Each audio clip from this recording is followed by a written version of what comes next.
প্রিয়জনের সাথে সময় কাটানো বা বন্ধুদের সাথে হ্যাং আউট প্ল্যানিং, কোথায় যাবেন ভাবছেন তো? তাহলে এই রিলটা কিন্তু আপনার জন্যই।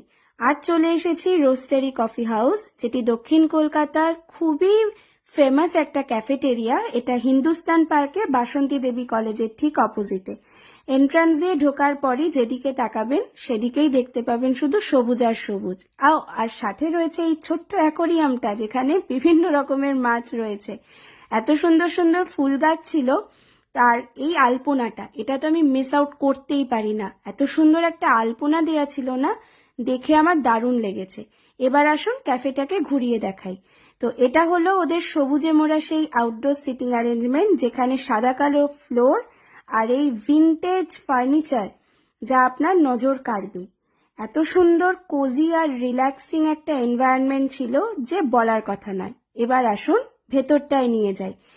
এটা হচ্ছে ওদের ইনসাইড সিটিং অ্যারেঞ্জমেন্ট, যার মেন আকর্ষণ ছিল হোয়াইট ব্যাকগ্রাউন্ডে এই উডেন ফার্নিশিং, যেটা কিন্তু ভীষণ রকম আর্টিস্টিক। আর এখানে ছিল বিভিন্ন চিজ কেক আর কফি বিনসের প্যাকেট, যেগুলো আপনারা কিন্তু পারচেজও করতে পারেন বাড়ির জন্য। এবার চলে এসেছিলাম যেখানে কফি রেডি হচ্ছিল। এত জোরালো একটা গন্ধ ছিল। আর এখানে যে কফি বিনগুলো ইউজ হয় না, ওগুলো কিন্তু সবই রোস্টেড। আর এই রোস্টেড কফি বিন থেকে